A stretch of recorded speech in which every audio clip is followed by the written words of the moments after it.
Okay, well, we're back on. We were talking about the Kate Smith hour, but we haven't talked about Kate Smith herself. What was she like?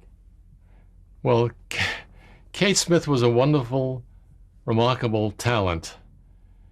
Uh, and getting to know her as I did, I found out many things about her that the public was never aware of.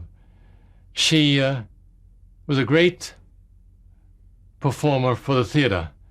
And actually, when they were traveling, she would cut the boys' hairs. She was a barber as well. But on the set, she had what Loretta Young had. She had a box, and if you used a dirty word, you'd have to contribute a quarter or whatever it was into the box. But I remember the transition into this. The show became enormously popular, and the nuns would visit her backstage. But I remembered the girl who cut hair in a barber shop.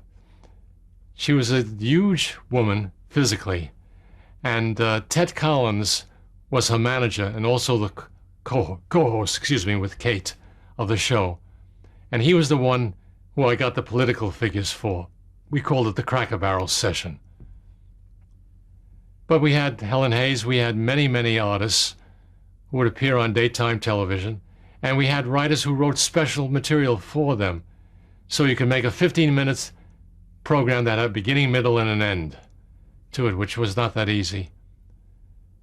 But she was interested. Later on, of course, she became famous at the end of her life as It Ain't Over Until the Fat Lady Sings, because she was a great fan of the Philadelphia hockey team. And she's the fat lady until she sings. And of course, she introduced God Bless America. Every Friday show, and I usually ended up with a Friday show because I'd have drama on it, she would do God Bless America. And I've probably heard it more than any other person I know has heard it. What did she bring to that? Why did? Well, it was written by Irving Berlin, who was a kid from the streets of New York. And the idea of watching him at the piano, as I did with Kate singing, she had this great voice, big belting voice, and she sang. And when she sang, she filled the room, she filled the hall, she filled anything. So she was the one who was always recognized with God Bless America. And of course, since 9/11, it's changed. But it was a great song, and frankly, the national anthem leaves a lot to be desired in terms of a melodic piece. It's a very, very difficult piece of music to sing. Whereas God Bless America, any kid can do that. Now, besides singing, what other talents did she have? Or what did she Well, do she on was the she show? was a singer. She was a famous singer. On her radio show, she sang, and she would sing with guests. And television, we did the same thing. Rudy Valley would come on, and she would sing with him. Tony Bennett would come on, and she'd sing with him. So we mixed up people. Ted talked to me once and said to me, "Alan, these are the rules with Kate. I don't want you ever to do." He never wanted a close-up because of her jowls. You didn't want to point up the fact that she was not an attractive woman. So I kept it a medium length, medium shot in terms of the leg, but never closer. And Collins was the guy that picked her dresses. I would go with them when we'd go to a costumer and wardrobe and pick a costume for her, the dresses, whatever for her. She loved her nephews and nieces. She was never married, but she was a recognizable star. In those days, I mean, if she walked down the street, they followed her. And she was no beauty. She was not a Marilyn Monroe, but she was Kate Smith. That meant a great deal. Were there other kinds of difficulties with Ted Collins? Would he set a lot of rules? Or did you get along? Well, Collins would have his rules, yes. Collins was the producer, the executive producer of the show. Barry Wood was also an executive producer. And to try to get through the two of them into what to do. And I would stage, they would have notes for me after the end of a rehearsal, dress rehearsal, as well, try to get the thing. But Ted had various things that you didn't want to do. And he was a very conservative man. And I visited with Kate at Lake Placid. She had a home. And Ted also had a home there. And at her home, there was a bar. And she got behind the bar when I came up one weekend, and she said, "What would you like?" And I said, "Well, it's awfully early for me." But every one of the, no, not beer, it was a chocolate syrup, was just strictly a soda fountain, which I didn't realize until I was served a drink by her. But she was very much a devout woman. But there was a transition, and live television made the difference for her too, because she was not used as a Broadway performer and as a radio performer. You were not recognized outside the studio. But in television, there was instant recognition. You could walk out in the street, and that was a big difference. The Cracker Barrel segments, why were they called that? Because the Cracker Barrel is an idea of everybody getting around in a small town, around the hardware store, in a hardware store, a Cracker Barrel, and discussing politics, which I suppose they still do some places in the United States, where cable news hasn't reached yet, if there is such a place. Did Collins pick his guests, the political people? Well, you'd have to go through. I mean, Ted would be intimately involved with it, yeah. Who were the other kinds of people besides Kennedy? Well, we had Nixon, we had Nelson Rockefeller, we had Speaker O'Neill, major people. And for them, it gave them entree into the housewife at home. You know, the audience at 4 o'clock in the afternoon or 3 o'clock in the afternoon. And as a matter of fact, when the McCarthy hearings came, we would be preempted. And we would all watch the hearings. The Kefauver Committee, they were the first hearings that literally took us off the air. No, some other kind of programming on. But otherwise, the Kate Smith Hour had the ratings from the beginning. And we paid, for a performer, it could be a variety hour in daytime, which meant the good bunnies. And I booked through MCA, I booked through the Morris office. And basically, my office would handle the bookings of, literally, you needed somebody finally to sign the contract with the talent agency. And Patricia was a very hard-working, Pat Kennedy. All the Kennedys were very hard-working. Nobody could ever deny the fact that they came in early in the morning and worked through the day without a complaint. And when he came, he was the most glamorous person there. I would watch all the women in the crew gravitate toward the young congressman or the young senator. You mentioned McCarthy, and one thing we ask all of our interviewees is about the blacklist period. How aware were you that there was a blacklist going on? Well, I was very much aware. I think most of us were. I didn't have the problem that others had one way or another. But I did, for example, on producing Ellery Queen, I insisted that the writers get the names up on the screen. I was not going to go through that, charade of another name, create another name for it. And at that stage of the McCarthy, of the Red Hunt, I was backed by the network, by Bob Kintner, the president of the network, and there was no further problem I had with it. I had problems sometimes with the individual artist, who may have felt that I was taking advantage in some way. They felt that if they didn't get their fee that they were used to, that I was taking advantage of it by using them. That was never the case. And I would have to explain that it's you made a certain rule that this is the ceiling, this is what every writer will get for Ellery Queen, or what every writer will get for. And I didn't break it for one way or the other. But it was difficult with it. I mean, some people lost their livelihood and lost their lives from it. We went through, as a television producer, I'd be called upon. There was a loose-knit committee. There was a book, Red Channels, that was written by 2 former FBI agents who I knew. I knew them as FBI agents long before, and they would give me a list. They'd say, "What do you think of this, Alan?" And I'd say, "Well, to begin with, this is the wrong Goodwin that you've got down here. You're taking an innocent man." I would try to do, they'd use names off of me that I could help get them off the, it wasn't being particularly brave, but it was just something that Anybody did. Everybody did that you felt decent So you with. were making it up some of the time. No, not making it up. I don't. I'm just. No, I mean you would recognize the name, but you would. I'd recognize a name and say, this is not the guy that you're talking about, because they would give me the show and the name, and it was not the same. Oh, so it legitimately was wrong. It was they never bothered them to be accurate. They didn't care. I mean, it was as good as today's headline. So these actual guys would come to you specifically? Yes, they arranged a meeting to go over a list with me, maybe of my show. There was, for example, the Goldbergs on CBS had Molly Berg, and I can't remember his last name, Philip, whatever. Loeb? Philip who? Philip But Loeb? he was yes, Philip Loeb, and they ruined that man's life. You know, he kept after him because there was a weekly show and he'd be on every week. And aren't you a patriotic American? That's another thing that I found very objectionable, as I'm sure almost everybody did. The idea that you would have to take an oath. And the Directors Guild of America took a stand on that.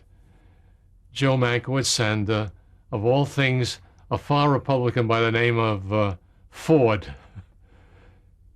got up there and Ford made a speech, and I remember being at the old Directors Guild in the audience and saying, Cecil, shut up, because DeMille wanted us all to take an oath.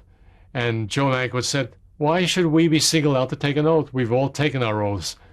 Why should a director have to take a second oath as an American? I mean, and Ford opposed DeMille. DeMille was trying to get everybody to do it. If you didn't do it, you would be liable for sanctioning by the Guild. And of course, it never became a thing. But it was Ford that carried the weight of it, because he was he was a much conservative, famous director in his own right, and he opposed DeMille because Mankiewicz felt he couldn't defend himself. He was the president of the Directors Guild, but he physically absented himself for the meeting because he knew that he'd be there. I didn't have that compunction, so I was there. But I was there to watch it all because it was an exciting time in history. Was it happening on the West Coast? Or? West Coast, George Sidney, and trying to think of the Directors Guild made it a point to fight it. And the Writers Guild, of course, had gone on record with it. Were you also hiring writers? You said you had initially hired writers and they did use pseudonyms. Is that true? Well, I hired writers, and then I would submit the whole talent list to. There'd always be an ad agency involved. I say, this week I'm going to use Robert Cummings, and so on and so forth, and the role of. They would look at the script, too. And everybody, there'd be that many copies of the script out there that anybody could say, pose an objection. And the ad agency would say, the cheese company or the car company doesn't want to be in the position of, pushing communism in any which shape, manner, or form. They're out here buying entertainment, and we don't want that. And I could understand their perspective, but I wasn't sympathetic to it. I mean, I never went along with it if I could avoid it. But sometimes it would be taken out of your hand. And but I don't remember any instance right now where, and sometimes the writer would find it offensive. I'd say that's not what I normally got in Hollywood. Well, he wasn't in Hollywood now, he was in New York with me. Because I did Ellery Queen in New York. I wanted to get it out of Hollywood, where I felt it was being factionalized by all this crap. And Philco Goodyear was never bothered by them. I think Delman would tell you the same thing, because Coe took care of that. He was ironclad because he had Horton Foote. He had these major writers who might have been sympathetic liberals of their kind, but nobody, and even who cared if they were a communist when they were 16 or something. I mean, this never made much sense. Of course, the recent film now, I think, is on Murrow, Good Night, Good Luck, is, I think, an accurate portrayal of what took place at that time. I was only a part of it because I was the producer of Person to Person, which picked up the freight on it. It was the commercial show. It was a very successful show on Friday nights, as opposed to See It Now, which never got much of a rating because it was very controversial, but did the classic film on McCarthy, the show on McCarthy, and on the sharecroppers. I mean, that was the important thing, which I appreciated, and I didn't do it. But I was there, part of the crowd, part of the group. Did you ever notice did the blacklist end at a certain point, or did it just sort of fade away? Petered out. I think it became obnoxious to almost everybody. But it was very, very potent, very much a part of what was going on at the time. And I doing a drama once or twice a week, with a half hour or an hour that I might do, had to be very much aware of it. Did you have to abide by the red channels? Did the ad agencies have copies, and they? Well, they would then, yes, in effect. So before you cast somebody, they would not be permitted to, and it literally kept people from functioning, from earning a living. There was a great exodus from Los Angeles and from New York to London, because people could make a living at least there. And then, of course, you had Kazan, who then appeared before the Congress. And there were many here in the Hollywood community who never forgave Kazan for naming names, even though others had named the same names. But it was felt to be a traitorous thing. And when Kazan got his special Academy Award, there were people who literally sat on their hands and would not applaud it for the Oscars. Now Kazan is gone, and I'd like to let it all go. Did you ever have to testify for any reason? Did I ever have to testify? Yeah. Never, no. And how did the blacklist affect you personally, or did it? No, I just found it an abhorrent thing. I didn't like it.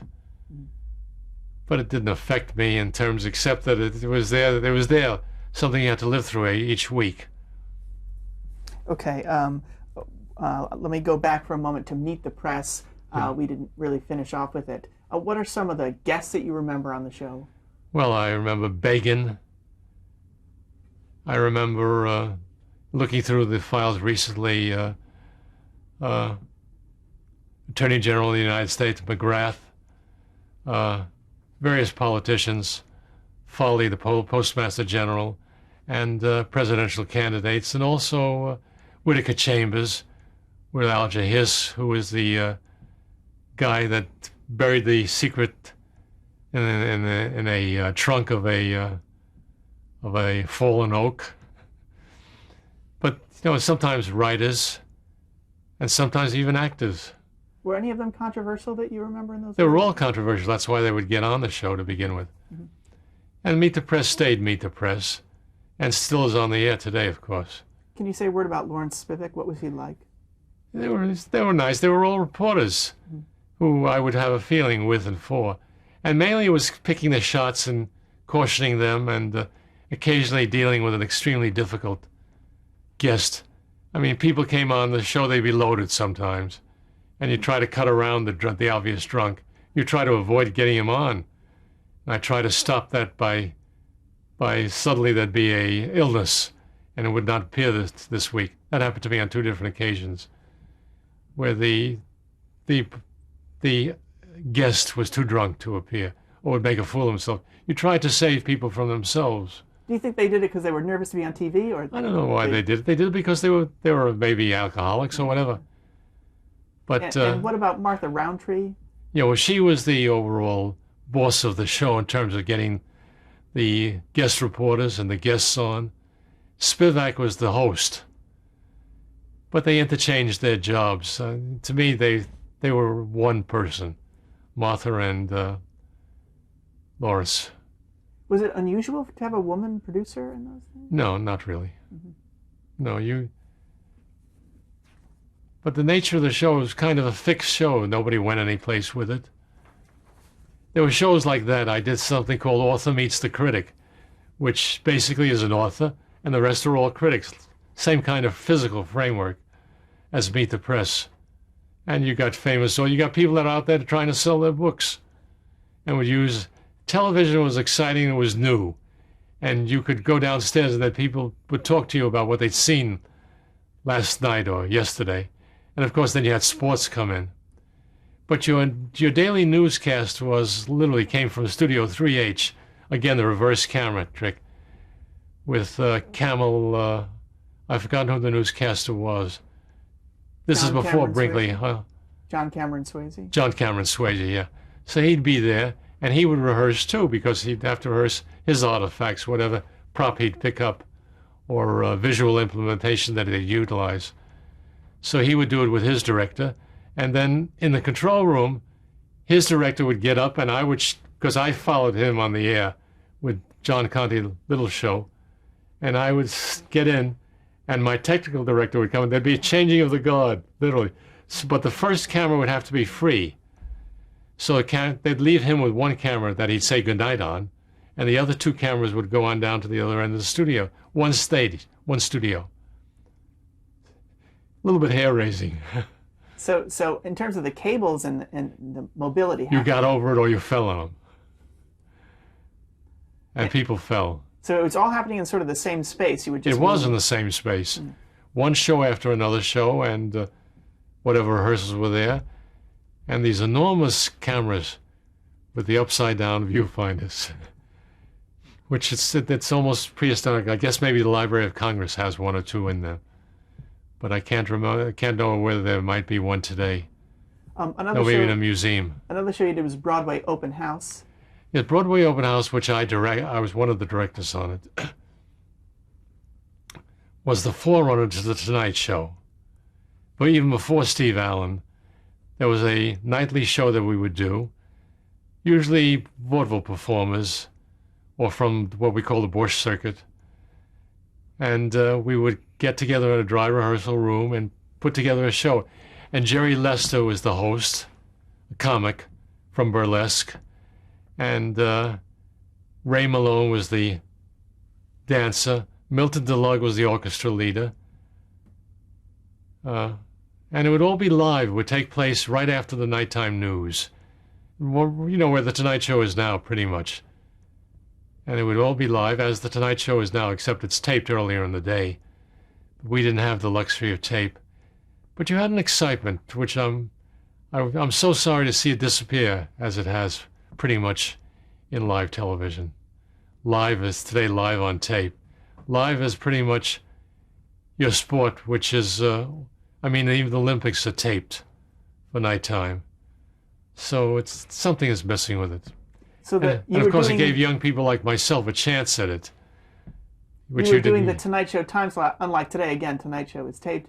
The Tonight Show was done live in front of an audience. At 11. 6B was the audience that we created for. Later on, that is the audience used by Milton Berle, Uncle Milty, for the Texaco Star Theater. He would use it. But Jerry would come in, Ray, and I'd ask, because I can read score. What are we doing? 32 bars, 16. I'd ad-lib half of the stuff. But again, 3 cameras. The center camera always number 1. So when finally I made the transition over to the West Coast with live cameras, it made sense to call the camera that was camera left, camera 1, 2, 3, and go on across. 4 cameras, 6 cameras on some of these award-winning shows. But I began when the center camera, which was the principal camera, the camera with movement, was number 1. And the 2 side cameras were 2 and 3. Oh, so generally speaking, the first one in the middle would move and the other ones would stay? The other one would stay and you could move it between shots.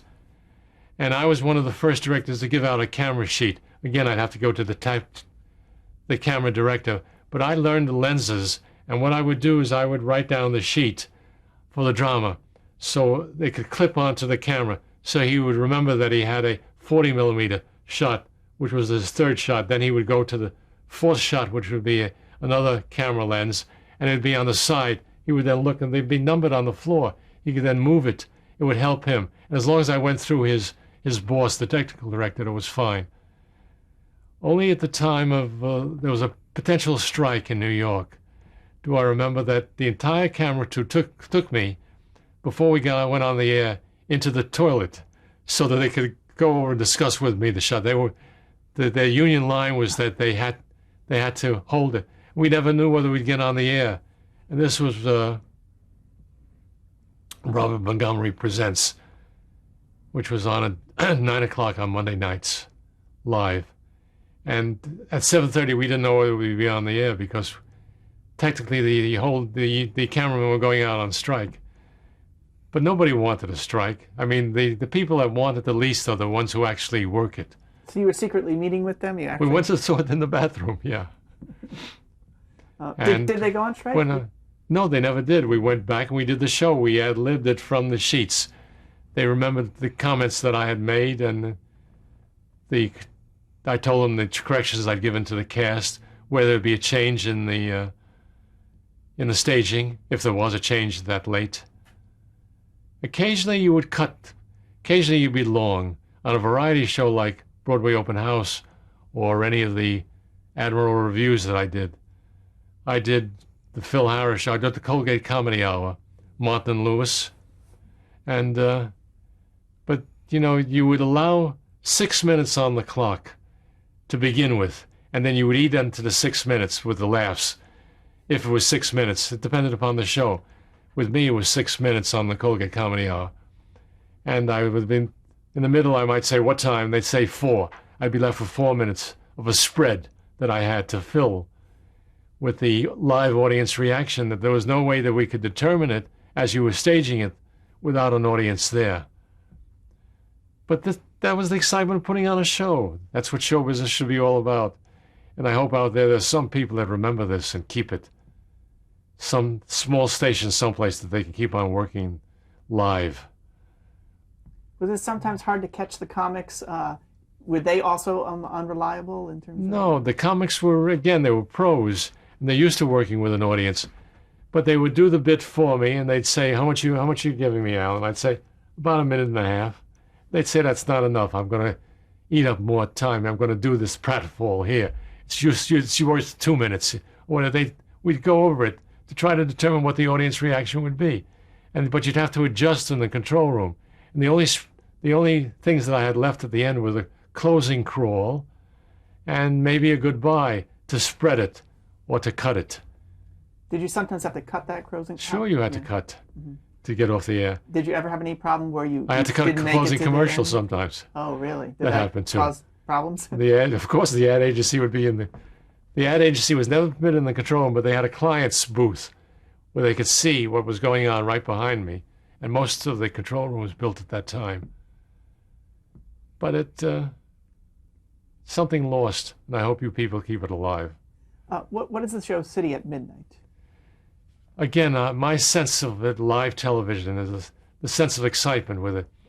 So I said, why are we always doing drama with 4 studio walls? Why are we kept imprisoned by that? I'd like to do a drama where the setting is indigenous to the story, where I go outside on location and I use the truck from the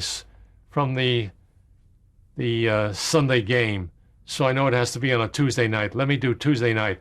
And we call it City at Midnight, where you're caught up with the story, where you couldn't do it in the studio. I got to give you an example now. For example, Colonel Mickey Marcus, it was a West Point graduate who became a battalion commander for the Israeli forces very early in Israel's history. But he was a West Point graduate. He was assistant district attorney in New York City. So I chose a night when the Israelis had come to him, offering him the commission and the rank brigadier general, and to be the first tank commander, in a sense, in Israel. And I had him going back to the old neighborhood to get a sense of what should he do under these circumstances. I mean, he had a young wife and a child. So I went to the Portuguese synagogue downtown, and I had a live camera there, and I had him meeting an elder from the synagogue in the street, and I had him meet an Israeli who was anxious for him to get on the plane. And these are things that could only really took on another meaning. Excuse me. Could take on another meaning in the actual location. Excuse me. Let's stop right there, right at the end of our tape.